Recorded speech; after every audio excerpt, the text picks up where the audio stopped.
Okay, Frank, let me ask you, how many provinces in Canada? 10. Okay, how many provinces in China? 23. How many provinces in the Philippines?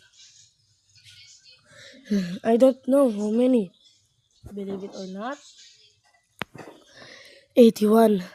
Abra Kalinga, Aurora Laguna, Maguindanao, Ifugao, Isabela, Clan and Basilan, Sulu, Biliran, Leyte, Cagayan, Bulacan and Palawan, Batanes, Batangas, Bohol, Guimaras, Agusan del Norte, Agusan del Sur, Capiz, Cavite, Bataan, Masbate, Ilocos Norte, Ilocos Sur, Tarlac, Tawi-Tawi, Cebu, Sarangani, Camarines Norte, Sorsogon, Compostela Valley, Quezon Zambales, Camarines Sur, Bukidnon, Zamboanga, Sibugay, and del Sur, Albay, Zamboanga del Norte, din, Des Pampanga, Nueva Ecija, Nueva Vizcaya, and Camiguin.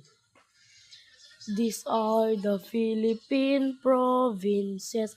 Every Pinoy in the world comes from one of them. Mabuhay! These are the Philippine provinces in our 7,107 islands. Davao Oriental and Occidental, Davao del Sur, Davao del Norte, Negros Oriental and Occidental, Siguro Mountain, Southern Leyte, South Cotabato, Catanduanes, Sultan Kudarat, Pangasinan, Misamis Oriental, Iloilo, North Samar, and the eastern one, Surigao del Norte and del Sur, Misamis Occidental, Samar, Lanao del Norte and del Sur, Benguet, Antique, and Marinduque, Dinagat Islands, then Romdon, Quirino, Apayo, then Cotabato, Occidental Mindoro, La Union.